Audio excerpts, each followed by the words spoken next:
Hey podcast, just before we get you to this episode, I wanted to invite you to join us at pageantlaunch.com. We are starting the world's first dedicated pageant review site, and we want you to join our launch team. All you need to do is put in your email address. It's completely free. We are looking to make the pageant industry safe, transparent, and fair, and we'd love your input on how to do that. So head over to pageantlaunch.com, whack in your email address, and let's get you to this episode.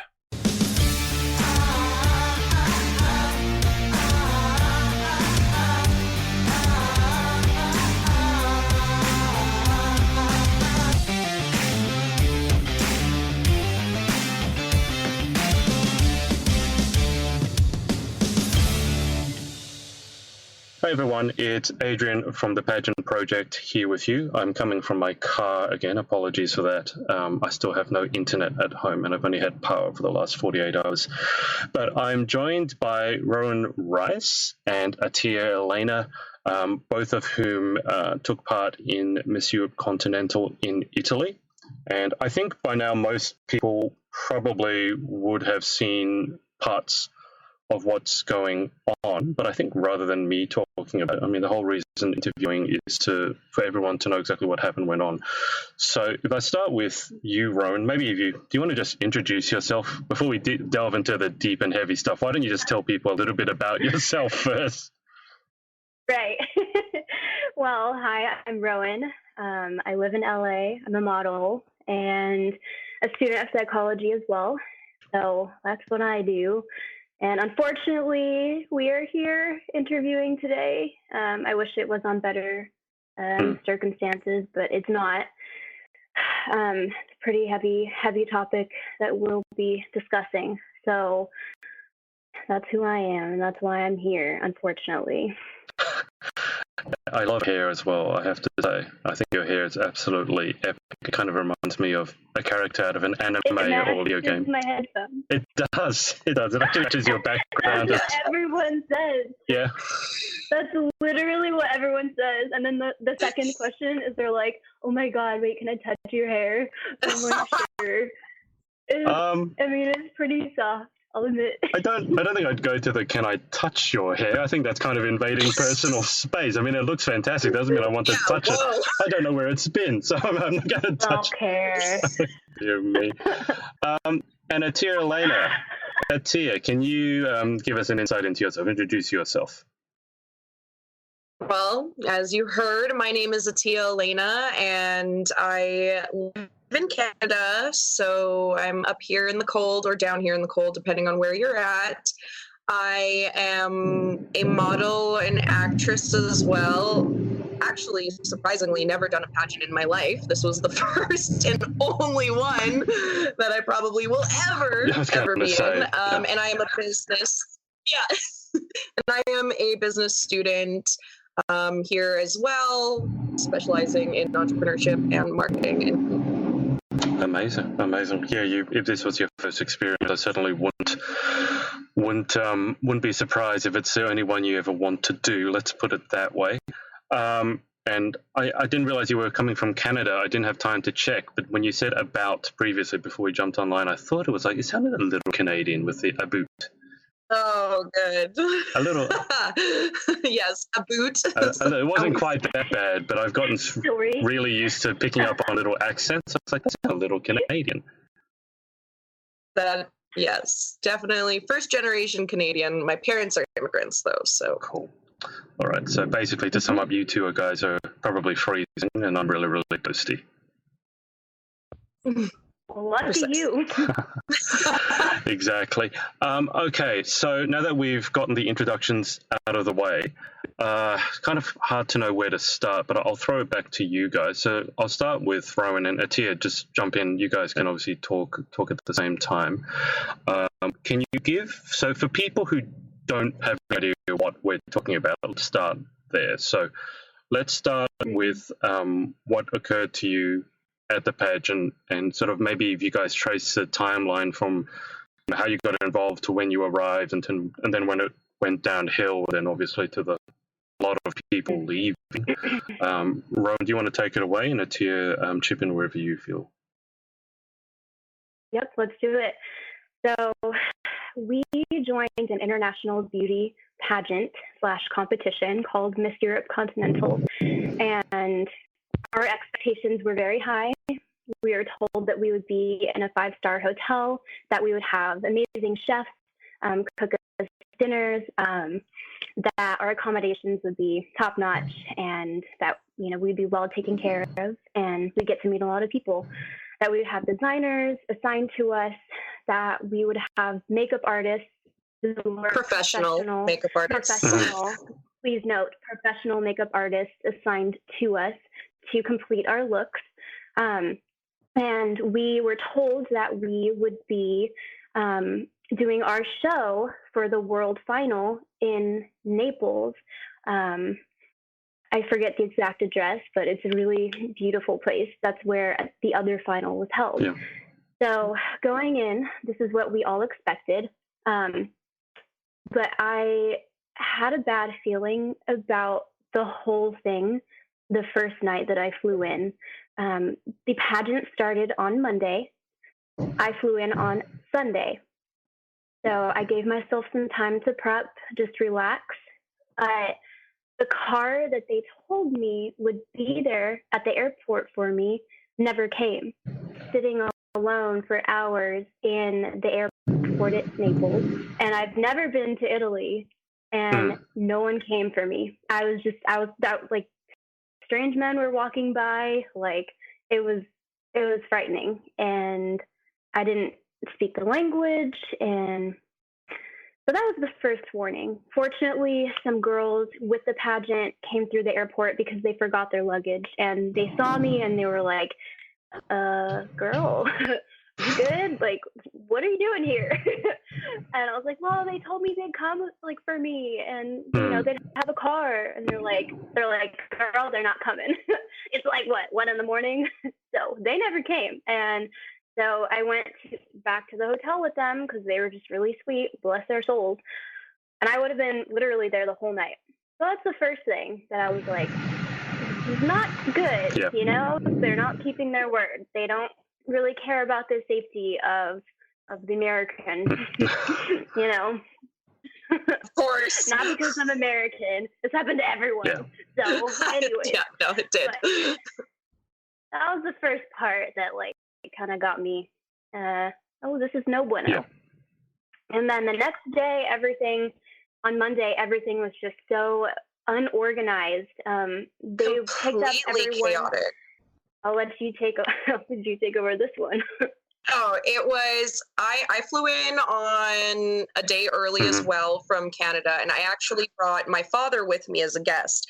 And we were also told and promised that our guests would be well taken care of, same 5-star accommodations, and being in the central of Naples, and we would be able to contact them and everything like that. And slowly and surely, actually quite fastly, I should say, things like that were easy to notice was not happening. And my father and I arrived at the hotel. The airport. We were told to be there for 1:30 p.m.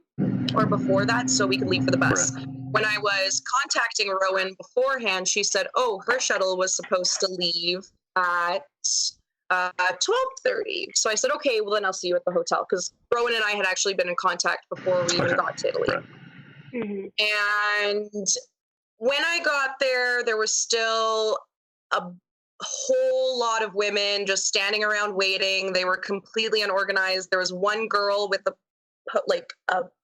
clipboard trying to get everybody's names checked in, but the bus for 12:30 never arrived. The bus for 1:30 never arrived. And when I went to go check in and tell them that I was here, my name wasn't even on the list. They just wrote me down in it with my father's name. And that instantly I went, yeah. Why? And they were yelling at the girls too, in a very rude manner. And that was very offsetting. And it was such an aggressive tone from the beginning that not good. Not good. Just in general, an absolute mess. When we got to the hotel too, and it was 30 minutes away from the airport, from our understanding, we were going to be in Naples, not in the outskirts of Naples, in some 2-star hotel, crammed into a room with cots with 2 to 3 other girls who we had no room. Europe already, I've been to Europe many a times, has very small spaces to stay in. Like, this was not ideal for people who need to eat, shower, and get ready every day. Yep. So women already we were like, this is not the hotel we were promised. The guest hotel was not the guest hotel that was promised. So, and we were also supposed to be fed as soon as we got there. I personally was never given one of those. Yeah, I was personally never even given a bagged lunch when other girls were given these like bagged lunches, which we kept getting every single day. Yeah, well, please note, these bagged lunches, I don't even consider them lunches. They were given to us in plastic bags, which were then wrapped up, placed inside trash bags, placed on the floor. They weren't even, on like the counter, or they, like, what kind of human feeds another human food out of a trash bag? Were these the, I saw bag. Photos, were these the photos, someone took a photo, it looked like a very sort of old and sad bread roll with it looked like one slice of deli meat and maybe a slice of cheese. And then I saw a large white bag on the floor. It looked like almost it was in the rain or something. So that was the food. Yeah, that was the next day. That was exactly what we were fed. Yeah, but okay, here's the thing though. The food, the lunches were the exact same. And each day the bread kept getting harder and harder, which makes me think, and the fruit kept getting moldier and moldier. So they literally used the same food for the whole days. And it's like, bro, like I almost gave myself a concussion from the bread on the third day. That was just the third day. We were like knocking it against each other. That was before I quit, okay? Yeah. That was the straw on the camel's back, man. No, that wasn't the reason why I quit, but that was one of them. It was awful. Anyway. So then we're taken to our first photo shoot that Monday evening. And it was a photo shoot.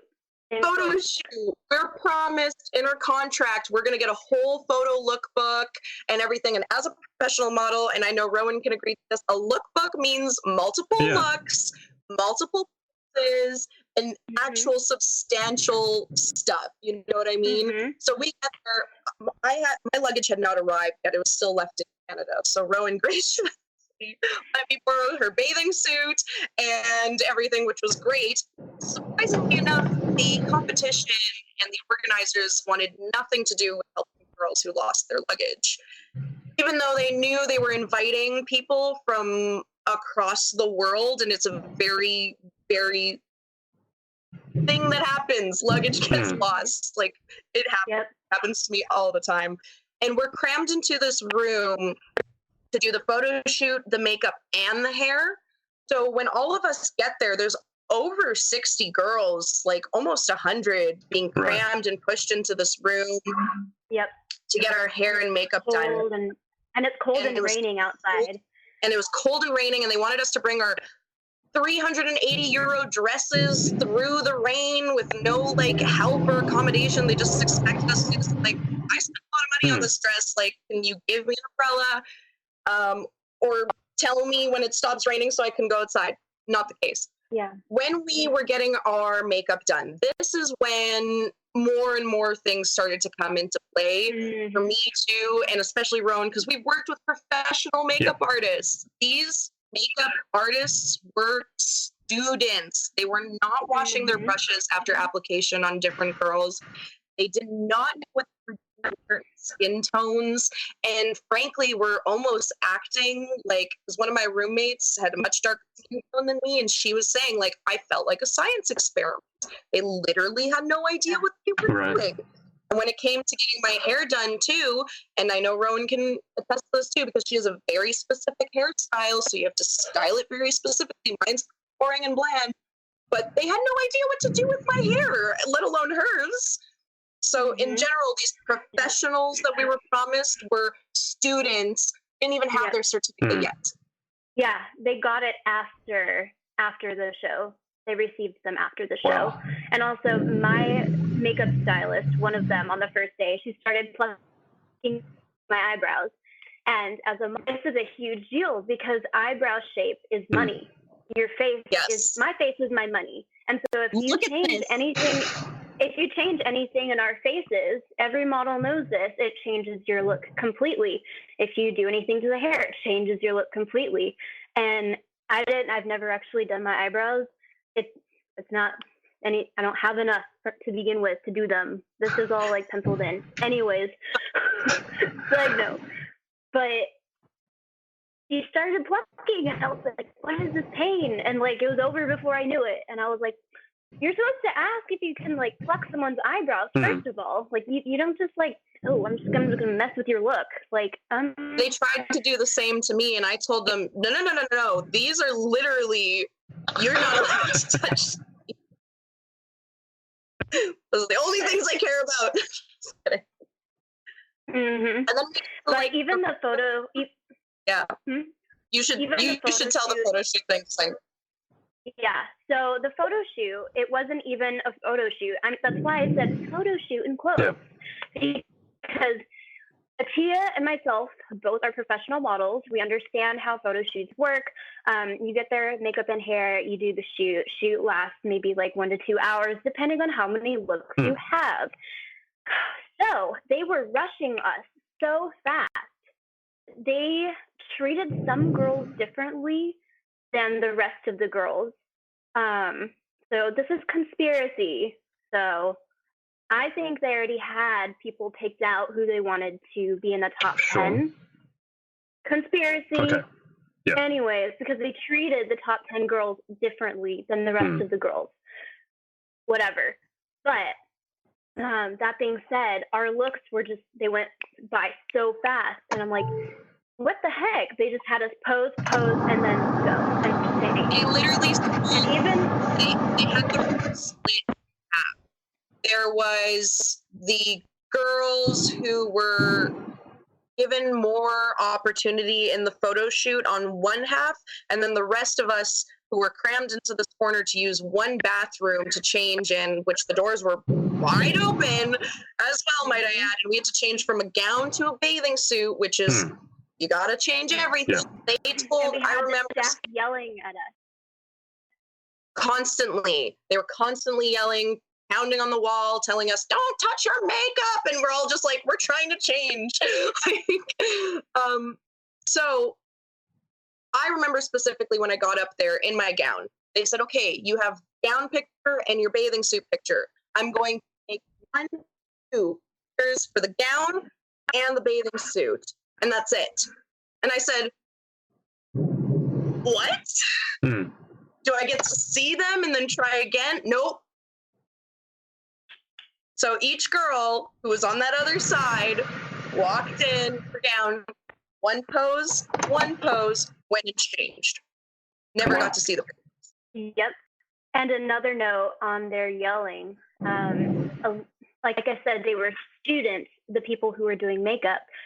So the makeup was not to a good standard because they were testing their abilities on our faces. Yeah.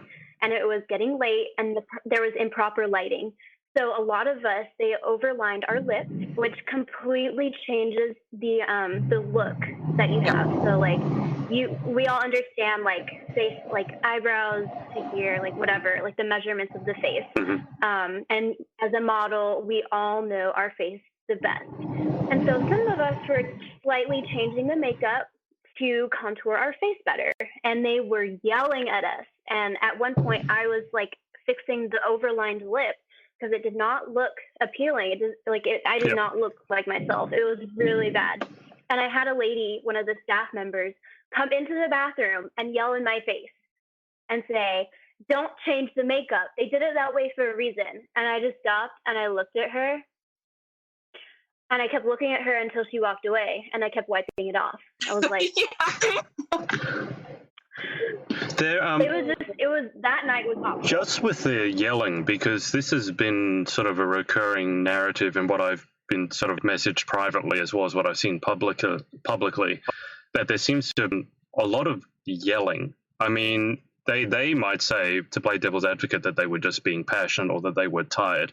Was there any particular reason why there was so much yelling ongoing all the time? I mean, a pageant can be a stressful place, but there shouldn't be so much yelling.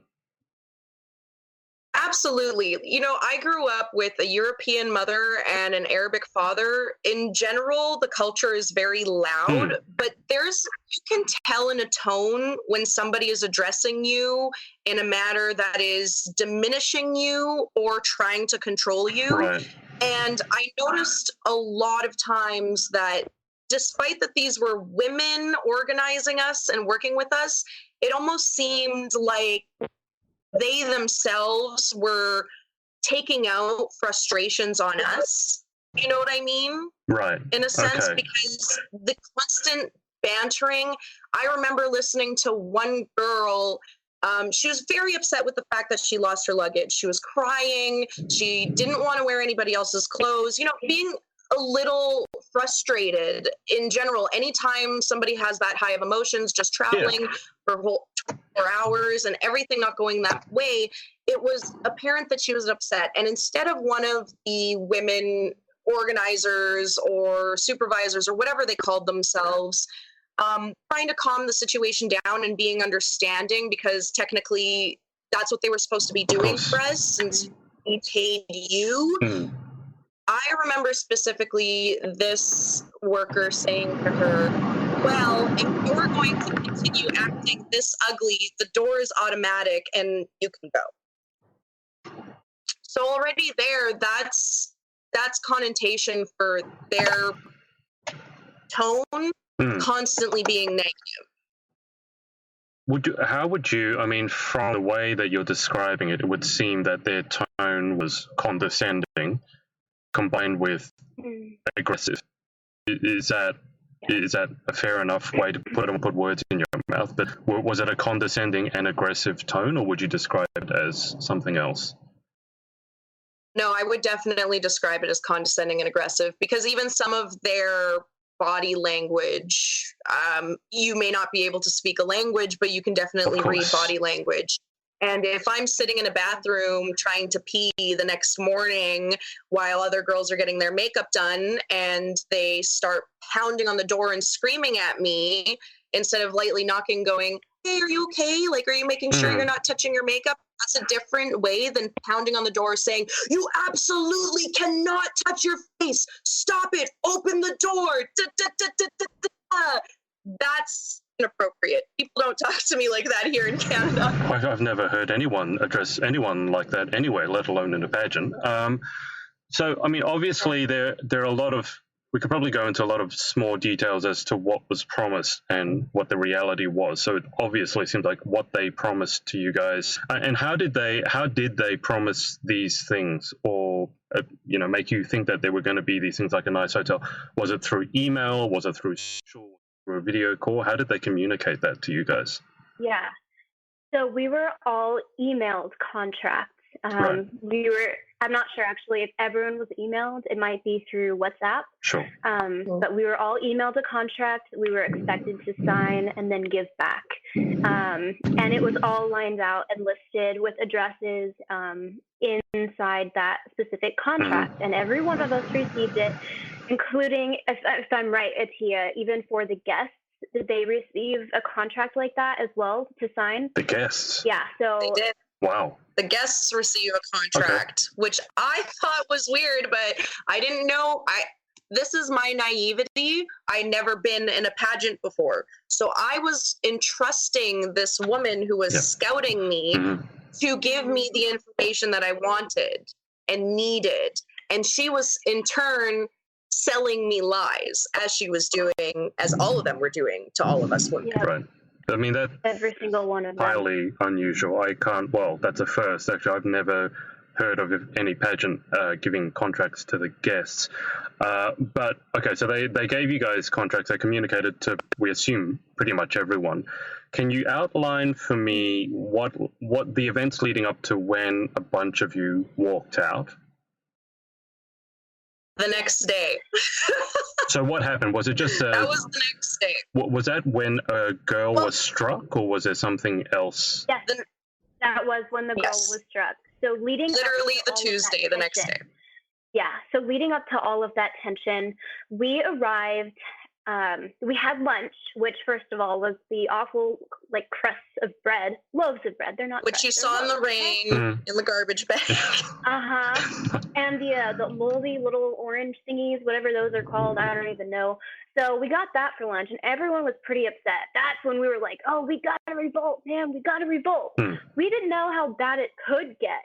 Okay, we were just upset about the bread that was not good. Yeah. Okay, like we're in Italy. We just wanted. We were very upset about the food. Yeah, because at dinner, because they all asked us before we even came to Italy what our dietary restrictions were, and a lot of girls who didn't eat meat or anything, when they were brought dinner at the 5-star restaurant that we went to the night before and every night after, they fed them literally a pile of leaves, lettuce, no olive oil, no balsamic, no cucumbers, no nothing. That is what they fed them. And I said, this is nutritious. Timmy. We have pictures. We'd have to dig them up. We took pictures of everything. It was really bad. It was a joke. Complete joke. So leading up to that is what started the revolt. Initially, we were like, we've had it. Like, the food is really We want water. We want food. Yes. Water is such a great thing. And we didn't realize it until then. Anyways, they then take us to this they went to do a photo shoot at the studio. The photo studio is what they called it. And they're driving us up this godforsaken alley with a huge bus. And I told Attieh right then and there, I was like, dude, we are going to die. Like, there's going to be someone with a machine gun. I know they don't like us. You know we're going to die. So I thought we were just going to die, man. Long story short, it's this, like, gymnasium that they take us to. And we're like, what the heck is going on? And they yell at us once again to line up. No, get in 2 lines, actually. 1, 2 lines. Blah, blah, blah. Okay, we can handle that. So we march in not really 2 lines. Up to this gymnasium. We were terrible at getting in lines. Where the heck are we? I was like, we're not in a photo studio. We're for sure gonna die. And there's like an old toilet sitting out there. It smells like urine, and it's like a gymnasium, like a gym, like a run-down gymnasium. They take us the back way around through the backstage or whatever, and I'm like, oh my god, for sure. This is just like a mistake, right? Oh, but it gets worse. We open the door, and they had tables and chairs lined up for where we were supposed to do our makeup. There were no mirrors. The bathrooms, let me tell you about the bathroom. The bathroom had no toilet paper, okay? No toilet paper and no doors. So God knows you could walk in and watch you just doing your business. That was not soap either.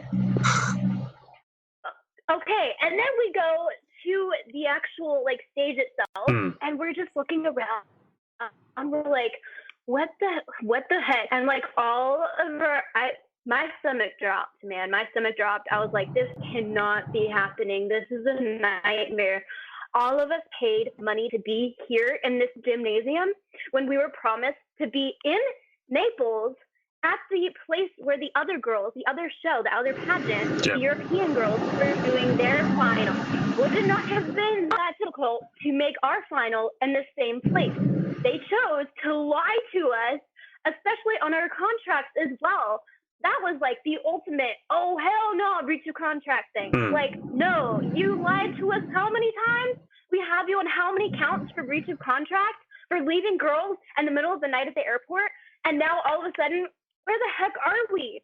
A few girls, their parents didn't even know where the heck they were. They wouldn't let us call people. Yeah. Every time my father tried to contact the ladies who scouted me and everything, they'd go, oh, I don't know where she is, blah, blah, blah, because I gave him the itinerary of where we were. And in the itinerary, it says Olympia Studios, but we were at Olympia Gymnasium. Right. Okay. So of course he didn't know where we were. Like, you're in a strange country and you don't know where your daughter is. And then, oh my God, it gets worse. The chairs that we're all sitting on are plastic, not the velvet-lined seats that we were promised. And it was so freezing cold. They don't have heaters in there. And you understand how cold it is in Naples right now? It's really freaking cold. Right. So that was where the tensions began to just boil and overspill. And it grew from there because I don't even know the man's name. That man who went like... I don't remember his name either, but we have video evidence because Rowan and I decided, okay, obviously something is going on, something isn't right. I don't know why you would invite a Canadian and an American and girls from the UK when they know when things are wrong and don't keep their mouths shut. Yeah. But good thing they did, because now this is why we're here. But we started recording everything that was happening, and all the girls in this world competition were really upset. We had plans after dinner to get together at one of the hotel rooms and discuss all our issues and bring it to them, because we really wanted to handle this and either find out why our contracts were being breached, get our money back, not participate, like really do this the proper way. Sure. But none of us were fed. We weren't given proper water. We weren't given even like proper bathroom breaks or anything like that. And when we were allowed to use the bathroom, there was no toilet paper and no soap and no doors. So we were very upset. We're getting aggravated. So they're standing on this stage and they're telling us that this is where our show is going to be. Thinking, can't be. And one of the girls, she decides to speak up because she's very frustrated, because they've also been treating her fairly inappropriately. And I think it's just because she's an outspoken type of person. Right. And rightfully so, like sometimes she was argumentative, but she had good reason to, because she didn't like the way she was being treated. It was a breach of basic human rights. Any human being would have acted that way. So when she decided to speak up while we were all sitting there and they're trying to explain to us how our rehearsal's going to go, she says, no, we want to know why our contracts are being breached. We want to know why we're not getting food. And she's talking over them. And so Zoe, who's one of the ladies who was help organizing all the girls and a part of the organization, she kind of gets a little quiet, doesn't know how to handle the situation. So this older gentleman that's next to her, who is also part of the organization, but none of us really knew his name, which is quite cool, might I add. He started getting very upset, and he didn't even speak English. So I don't know why he was getting so upset with this girl. And on video, we have him walking, because he's on stage, the girl's off stage. He walks very aggressively towards her, starts slapping his hands together and pointing at her. And in the European sense, doing this is a very negative thing. You may as well be flipping them the bird. You may as well be like doing something really wrong. And then that's kind of when we all started, like, I specifically even said, I said, whoa, don't talk to her like that, because we all feel this way. She's not the only one. So we all start really getting aggravated. You can tell in our tones, a bunch of girls who don't speak English are even aggravated, and they can tell we're all complaining, and they don't really know what to do. And we start refusing to rehearse. We say, nope, if we're not getting what we want, what we were promised, anything like that, then we're not going to do it, plain and simple. So they think it's a great idea. They say, okay, girls, we're going to bring the patron in, and he will talk to you. He will tell you about everything. And the patron is Alberto Cerqua, whatever his face is. Yes, I said it. Alberto, calling you out. Yep. Oh, yes. And by the way, let's do a side note. That's not even his real name, okay? We went to the police, showed them his picture, and they're like, oh, yeah. So he was arrested a few years ago for running brothels in Italy, in Naples. Isn't that funny? Wow. For the way he treats women and has a staff full of women and is now running pageants. And we all thought we were safe there. It's great. It's a great old time. And you can ask the police. They've already told us. Right. So this is like out there. He changed his name in 2015. There's nothing about him prior to 2015. So 2015 is probably when he was released. Right. Changed his name. Now he's going back to controlling women, and even the way that the staff was treating us, that he was treating us, they were grooming us. And if you don't know what that means, it is the basic deconstruction of a human, and it's Maslow's hierarchy of needs. So what they were doing is they were taking away our basic human rights to bathrooms, food, water, and then going up. And so this is what they were doing. This is how they were treating us. And I think it's just crazy. It's and unfortunate thing. Because when we finally saw Alberto, this is really what Rowan and we made eye contact. I was kind of in the front of the group. She was a little more behind. Yeah. We knew at this point, this man, evil. I wouldn't even call him a man. This being of negativity was wrong. Like, I would not trust this person with an ounce of myself ever. And so, because when he came, he originally he got all the girls and women that were working for him and everything to get off the stage and sit on chairs below from his standard of sitting. Mm-hmm. And when you talk about the Maslow hierarchy of needs, that is instantly trying to place yourself above anyone and everything. He sat down, got a microphone, and starts saying, okay, let me answer your questions, and so on and so forth. Okay.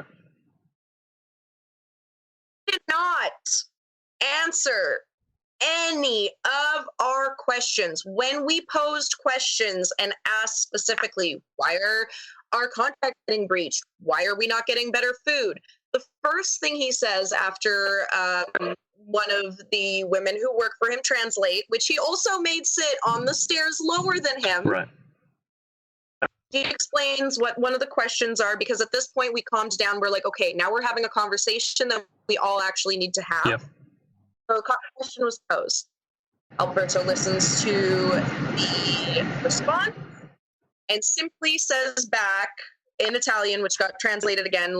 I'll mention that everything got retranslated and everything. So of course, yep. He goes, looks at the woman who just posed the question and says, what do you want to be when you grow up? Did that answer our questions?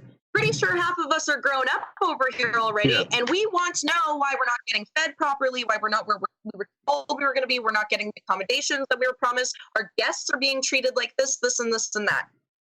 He was able, he should be a politician, and this is how you know he's a crook, because he was able to turn questions around, spew out other things, threaten in a misogynistic tone constantly. And it was interesting to see also the women who were translating for him.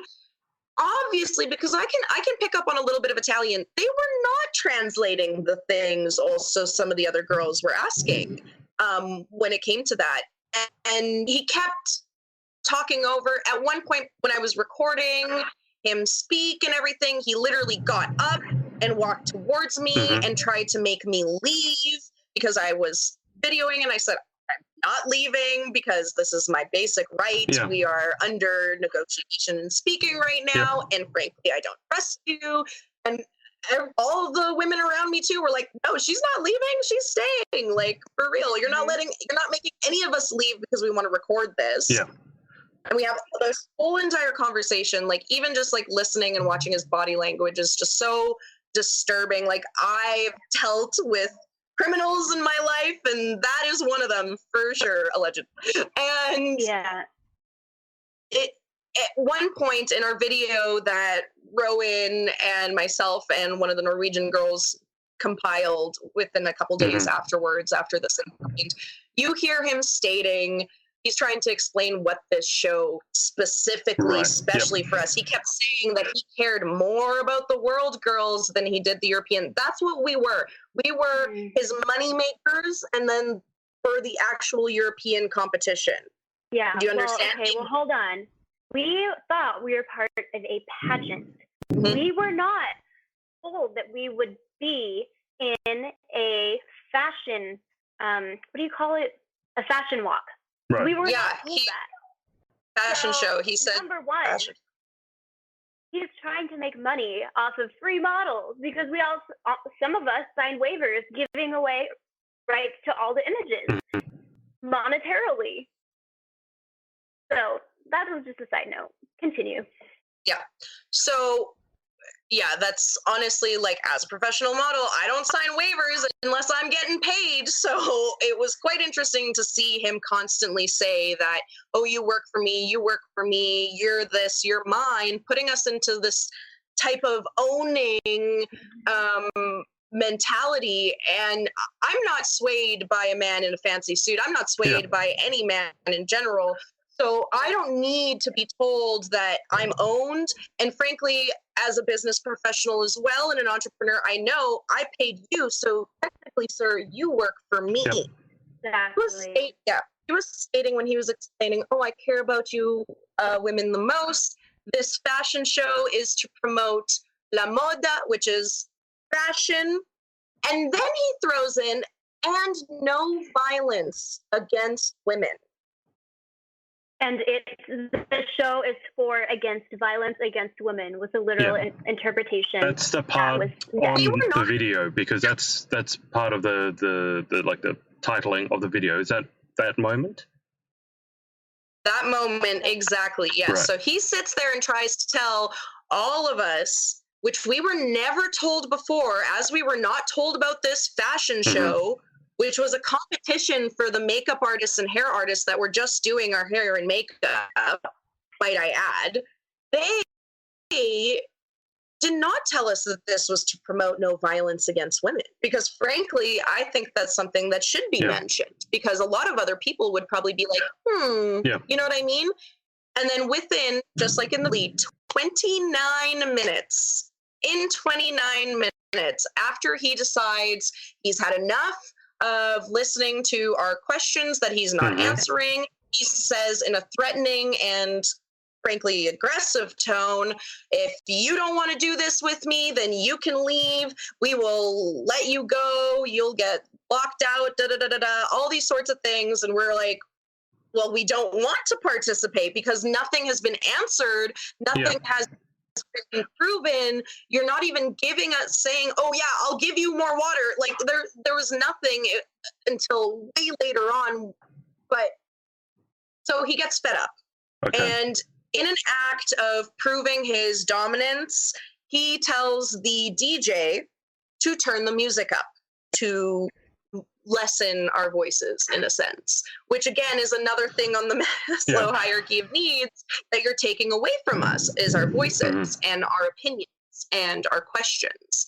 And with that being done, one of the women's who was participating, she was representing Spain, but she was from Morocco. Her mother was there as well. Ended up showing up when her daughter was messaging her saying, hey, like, I don't think I want to be here anymore. Right. Also, this woman's name is Fatima. Her boyfriend, Jonathan, was there as well with her mother. And apparently, Alberto's brother, who I cannot remember his name, unfortunately. Emilio. Thank you. He was trying to aggressively get out of the way the mother, because she was trying to remove the cords so the music would stop, because she was in disagreement with how we were being treated and what was going on as well. So he's trying to aggressively come at her, and I'm not sure exactly what he did, but Ema stepped in and said, you can't speak to my mother like that. You can't do that to my mother. Like, she's a guest. You should technically be treating her better than you're treating me. Like, and that's the point where we noticed Emilio put his hands on Fatima. She fell to the ground. Luckily, Jonathan was there, picked her up, and ran her out of that commotion. And that is when I literally stood up on a table and I said, this man just told us that this show promotes no violence against women, like none, and this just happened. Like, we gotta go. Right. Gotta go. So that's when about 23 of us were walked outside of the studio, or not even gymnasium, my bad. We walked out of the gymnasium and they proceeded to not let us back in, even though it was raining and very, very, very cold. They said, well, you made your decision. And honestly, it was disappointing to see a majority of the other women stay on stage and do the rehearsal, but I really think they were scared. I really think they were threatened, and they're in a place that they don't know without their families. They don't know the language. They're being threatened that they're going to get kicked out of the hotel and this and this and that. And they also a lot of them have to uphold their country's name. They're there proudly representing their country. They're there because they're sponsored to be there. Some of them were sponsored, to have these beautiful gowns made for them to walk in at the night of the final. And they didn't want to let the people supporting them down. And also, I think they were coerced by Alberto. I think, who was it? Someone told us that he promised them a shoot with Dolce & Gabbana. And y'all really believe that? No. Yeah. Dolce & Gabbana would never walk into that gymnasium, let alone even drive by it. What a joke. Yeah. So seriously, at that point, you said approximately 23 of you walked out. What happened after that? I mean, did they contact you again? Did they let you go peaceably? Did they try to get you back in? Did they try to negotiate? What happened after that? Interestingly enough, after we were probably outside, I don't remember for how long, Alberto's brother kept trying to come outside and talk to Fatima. Rowan and I literally walked him away from her because we were like, how do you not understand? Do not be around her. You can't talk to a woman you just hit, and she was still sobbing and shaking as he was trying to shaken come up to her with his puppy dog eyes. I'm like, no, bro, you need to back off. It is done. It's over. She's not safe around you. Yeah. So we stood outside for I don't know how long. A bunch of other women were calling their parents, not sure what to do anymore. And a lot of them were telling them, call the police, leave, do this, do that. My father was trying to find me in my phone because I sent him a couple of voice notes stating, I can't do this anymore. One of the staff members just put their hands on a girl. I do not stand for that. I will not, cannot. I don't care how much, where I am, I won't. And so we're out there for some time. And then that's when Alberto actually walks outside with some of the women who can translate for him. And he motions us to just across the way, which is some weird cafe near the gymnasium. And he gets us all in there to speak. Thankfully, Jonathan was with us. He actually can speak 6 languages. So he was a really, really awesome force to have with us because he actually translated for us. And he was a male, so Alberto was shut his mouth sometimes. But so we went into there and he wanted to know, okay, what do you want, pretty much? And might I add, his behavior at this point starts getting extra fishy to me. He starts sweating and jittering and begging us for cigarettes. He's he pulls his collar like this. His mom pulling his hair something. He asked her for and I think he takes an anti-anxiety pill, whatever. And so he downs it as he's talking to us, and we're like, look, dude, bro, we just want our money back. You scammed us. You scammed all of us, every single one of us. Get our money out of the bank and we'll be good. We'll call it a night. We'll all go home. So we draft a negotiation, and we have evidence of this on our phones. All of us took pictures. Alberto signed it. We have a video of him signing it and a picture of him signing it as well. He was going to give us all of our money back. All the people that were in that room who decided to leave the competition, he would give us our money back on December 18th. So we gave him a few weeks to get the money out of the bank. And so that never happened. Long story short, one of the girls had a panic attack in the room. Tensions were so high, so extremely high, and the level of aggressive aggressiveness that he was aiming at all of us women was just so intense. I've never seen that in like our modern world. I've never experienced that until now. It was quite frightening and still kind of scarring. But the next day, supposedly he was going to have his lawyers draft a formal contract, the one that we had just penned on paper. Okay. That never came. It didn't come the next day. He's very good at avoiding. Let me tell you that for free. He knows exactly what he's doing. He does. He really thinks he's smarter than us. But he's not smart though. He's not. He's some sort of puppet for something bigger. Absolutely. He was deferring and everything because Jonathan and I were in communication because Jonathan was communicating with him. Okay, we're going to meet the next morning. We'll give you all of our contracts so you're able to redraft that. And as a business professional, I know how to write contracts. And I also know that you can write one solid contract and then just add in new names. It's really not that hard. So he started stalling, saying, oh, my lawyers can't do it by this time. My lawyers can't do it by this time. Oh, hello, our contracts are up by the end of the weekend. And I know that your lawyers don't work on weekends. So you're specifically now lying again. There's no way that I believe that this man decided to actually get in contact with his lawyers and stuff. Because we told him, if you don't meet our demands, if you don't give us what you just signed and agreed to in person with all of us, if you don't do this, like, we will take this story to the media. We did mention that. But we said, if you don't, if we notice that you're being fishy again, and it's funny because he looked directly at me during this conversation. He said, what, you don't trust me? And I said, if I'm being absolutely frank, hell no, I don't trust you. Not an ounce in my body trust you. I didn't trust you when you walked into the gymnasium, like, at all. So he continued to just defer Jonathan's calls and anything like that. So Rowan and I literally locked ourselves in our hotel room and started going through all of the evidence. I think we spent almost 8 hours. 8 hours. We have hours of footage. It took us hours to glean and comb through the evidence, to piece together certain clips to send to one of my producers here in LA.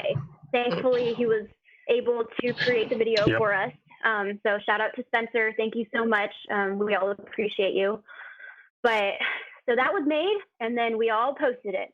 And now the truth is coming out. And might I add, a nightmare, but it was honestly very traumatic. And as somebody who suffers from PTSD already, it was very triggering. When I got back home, I'm still suffering. I know Rowan is still suffering. I know many of the other women that we're in contact with are still suffering. Like, even a lot of parents who were there who were worrying about their children are suffering because, like, how could you take away my baby's basic human rights? You know what I mean? Let alone put your hands on one of them. Like, you know what I mean?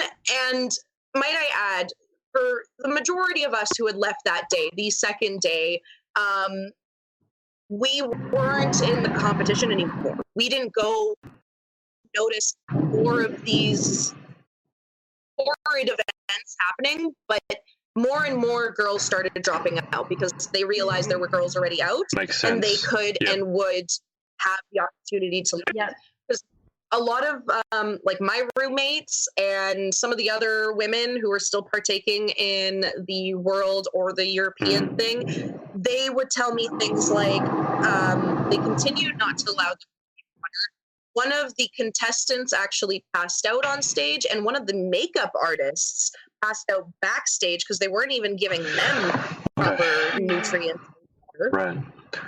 And then also because they weren't giving them the opportunity to use the bathroom whenever they needed, one of the girls wet herself. I read that. Yeah. Yep. And also, I was told that there were some women, underage women, in the European finale. They were told that they have to only wear a G-string, which is a type of thong that women wear, very slim, barely anything on you at all, and pasties to cover their nipples, so they could wear this designer's dress. First of all, if a girl didn't have pasties, well, they had to go out on stage in a televised event with their nipples showing then, and also then they had to stand in a change room with just their pasties and G-strings on with men in the change room that they didn't know. Yeah. Yep. And the funny thing is, we're doing more research on this whole thing on Miss Europe Continental, and we're finding blog posts that were written in like 2017 that outline the same exact things that are happening this year. So girls weren't being fed then. They were hitting girls back then. Two girls passed out back then in 2017, according to this blog post. The girl never wrote the name Miss Europe Continental because I think she was threatened that if she did, they would come after her. I think I've seen that post as well. She linked to it, and she didn't name the system back then, but I think she's probably willing to name it now. Yes. Yeah, and the we have your back. Miss Europe Continental. Yeah. I think once we're done here, I've also been contacted by a few people, including a director, a former director of one of the preliminary systems leading up, and I don't know if you're in touch with her. Yeah, I won't name her here because I don't know if she wants to be named, but I'll make sure that you guys are in touch with her because she made some extremely detailed and quite severe allegations that do corroborate in terms of what you've said about these people. It does seem to sync up very, very well. What I will do is, we had a couple of comments on Facebook. I think people are listening rather than asking a lot of questions, which is understandable. Emily Jane Victoria, I don't know if that's someone that you know. She said, "I'm so glad you're safe and okay." And one. Thanks, Emily. So what's happened also? One of the directors that probably one of the directors that I would recommend the most in terms of pageantry. Her name is Maria, and she runs Galaxy Pageants. And she said that she would offer these women a spot at Galaxy International Pageant with a discount, which I know is well-meaning. And if you guys take her up, I definitely recommend Galaxy. It's probably the system I would recommend most. However, having said that, I completely understand. Some of our UK girls mentioned that they're in Galaxy right now. Yeah. So and honestly, this was such a dramatic. I think we need a few years to. That's what I was saying. Yeah, I completely understand if you're just like, okay, I don't want to participate in pageants. But just to sort of bring things towards a close, look, there's a lot of detail there, and obviously, if you do decide to take further action, I'm sure you're going to get all the details, assemble all the evidence, and then decide what to do. But just to, I think, sum it up, what is the outcome that you guys would be happy with, given what you went through? What are some of the outcomes? Do you want an apology? Is it money? Is it the system shut down? I don't know if you've discussed it, but what are the outcomes that you want after having been through something like this? Because I think that's really, really important to know. What are we going for? Yes, so I think it is good to note that there are some contestants this year who sold their cars to be able to go to Italy to represent their countries and compete in this beauty pageant, and this pageant meant the world to them. I know Attieh and myself are fortunate enough monetarily to be okay without this money, but there are other contestants, and I can't speak for those contestants. I can for sure say they would want their money back, but personally, I'm looking at the bigger scope of things.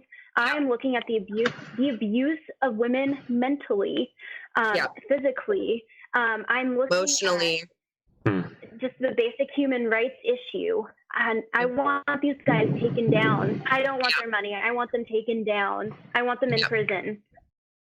I will gladly take my money back, but like Rowan said, it is detrimental to make sure that this story, because a couple blog posts from a year ago, that was easily able to be hidden. We need to make this out for what it is. We need to make sure no other woman ever spends their money or goes to this thing or this franchise or allows these people to do this ever again. They need to be taken down. They need to be shut down.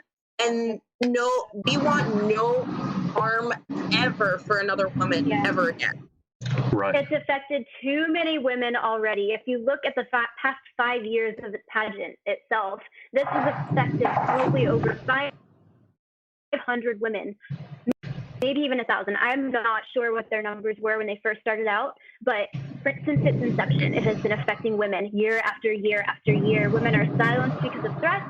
Even when I was in Italy, I did not feel safe until I was actually out of that country. Right. I did not feel physically safe. Because it's a tight circle there in Italy, and you don't know who's who. But I definitely want them taken out, and I want this to be a statement for the Me Too movement, for women's rights, for equal rights, because this should not be happening. Still, it's almost 2020, and this is still happening. This misogyny against women, this violence against women, these lies, it goes beyond fraud. This is a basic human right. We all should be taking a stance against this, because this affects millions of women every single year. And all it takes is one person to stand up and say, no, I don't think that's right. And the rest are going to follow. See something, say something, because we're at that point now when you don't say anything, you are a part of the problem. Yep. Exactly. I agree with that. Yeah, you're complicit in it. Silence speaks volumes. Yeah, silence does speak volumes. If you say nothing, then you are okay with the other thing that is happening. Precisely. Okay, so I'm assuming that there are some of the contestants who you're in contact with in terms of gathering evidence, sharing evidence. I'll also assume that if anyone wants to come forward, that they can message either one of you or both of you in terms of having a discussion with you, whether it's for legal matters or just wanting emotional support for that matter. Yes. Absolutely. Absolutely. We honestly, like Rowan and I have been probably dealing with this. I know a lot of people are dealing with this. I know one of the Israeli girls, she already went to her media too and has been saying a lot of things and taking a lot of control on her end and everything. But we want women and anybody who is a part of this, or even if you're just a woman who's experienced something similar or doesn't know how to approach it or anything, like that's what we are here for. I'm fairly certain, as horrible of an experience as it was, there's a reason why we were there to make sure that it never happens again. Yeah, exactly. And one thing I wanted to add as well is the mental health aspect to all of this. A lot of us have already been through some form of trauma, whether it's physical abuse, sexual assault, sexual harassment. I think most of us women have been through at least one of those things, or at least know someone who's been through that. And so going through this it brought back a lot of trauma for survivors. And I speak for myself, and so many women have reached out to me saying the same thing. And like even today, I had a really bad anxiety attack because all the stress, and all the tension, and all the trauma, like leading up to this, it is so much to handle.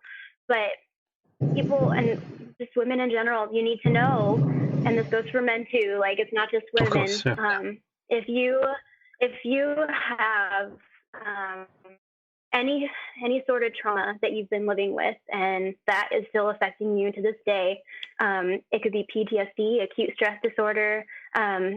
It doesn't matter. You need to find someone. You need to reach out to them and share with them your feelings. And it's going to be a really tough journey to get over that speed bump of trauma in your life, but it's just a bump, and it doesn't define you. And this experience does not define any of us. It might define our mission, but it does not define who we are as women. But yeah, so that being said, seek mental health professionals, seek that help. I know I'll be doing that on my own time. I know Attieh will be doing that. But it's not something to be ashamed of. You know, I've heard some people belittling this situation as, oh, like, what, that's not really traumatic. You just lost your money. Okay, well, that's for them to say, but you have to live it, you know? And you know yourself. I think, unfortunately, that is all too common a response whenever there's an allegation of this sort, that people belittle it, or even worse, sometimes they imply that the women were at fault for entering the situation in the first place, which obviously is just the wrong way of thinking about it. What I would say, so you do have a hashtag, it's hashtag boycott Miss, what was it? Hashtag boycott Miss Europe Continental. Hashtag boycott Miss Europe Continental. Hashtag boycott Miss Europe Continental. Thank you, Attieh. We got it. Amen, girl. Too Amen. much of that energy drink. But there is that hashtag. I would also say that if you want to support and maybe you weren't directly involved, obviously if you're directly involved, they can contact you. If they weren't directly involved and want to support you, then anything that you guys post on this topic or even this video, obviously to share it. I was thinking that you could also post on Miss Europe Continental social media itself, but some people have, and they've been removing pretty ritualistically all the comments. Oh, yeah. They've been doing a real good job at even people that were not a part of the competition, just my general friends who have been telling them about it. They've commented on their posts saying, oh, are you sure that you really treat women right? Because they state in their posts, like, oh, women are great and with perseverance and this, you can be successful. No, with just, that's honestly not the truth. So that's not the right way to take them down. I've already looked at their social media. They don't get a lot of likes. They don't get a lot of comments for the following that they have. Yeah, they have 250,000 followers on Instagram, and they're averaging like 1, 2, or 3 comments, which could very well be the case. Whenever you see that larger following with that little engagement, look, that, I mean, obviously we don't know that for sure, but that certainly would gel in with the mindset of the people that you've described. Look, I think what we'll do, because we've been on for a while, and to be completely honest, my laptop will probably die soon. But just any sort of closing remarks. I mean, I thought it was really important to just say what your outcome is. So obviously, as you said, you want to take them down, you want them thrown in jail, and you want no one else to participate in this system. Do you guys have any sort of closing remarks? Just wrapping up. Yeah. Well, first of all of the strong women that were there at the competition, stay strong, you guys. We can't do this battle alone. It's an uphill battle, but we're going to win.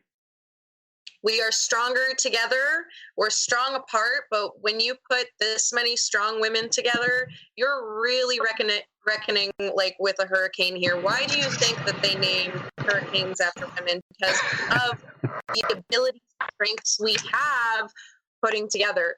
And another thing is despite the negatives and the horrendous things that happened to us during this competition, I again have to give a huge shout out to the wonderful women who had stood by me and by Rowan with everything happening. Special thanks to all of them who went out of their way and out of their comfort zone to take videos and tell their stories. And really, we are a sisterhood now, and I couldn't be more thankful for that aspect out of this whole entire thing. Yes. Well said. Okay, and obviously you've seen this interview and you want to get involved, then I would strongly encourage you to share it, not from my own social media, to get the word out there, because the more it's out there, the harder it is to silence. And people who are complicit in this, they love to silence dissenting voices. So even a small act, you might think it's a small act of sharing it. If you feel so inclined, sharing can be a very first powerful step, because it makes it harder for them to sort of silence everyone. Then it makes it much more likely that some action will be taken. Look, thank you guys so much for your time and obviously Thank you. talking about a Thank subject you. that is, I think, difficult in many ways that most men, let's say, probably can't understand, and no small amount of women either, unless you've actually lived it. So I'll keep you guys on the line for just a sec, and I'll thank everyone for watching, whether it's live or on the replay. And if you want to get involved, share this video, use that hashtag boycott Miss Europe Continental, and if you want to get directly involved, message these two. And we will speak to you next time. What's up, guys? It's Adrian again. Hope you enjoyed this episode. Remember to head over to pageantlaunch.com, join our launch team for our review site. It's super important to all of us to make sure that the industry is safe, transparent, and fair. So head over to pageantlaunch.com, write in your email address, and we'll speak to you next time.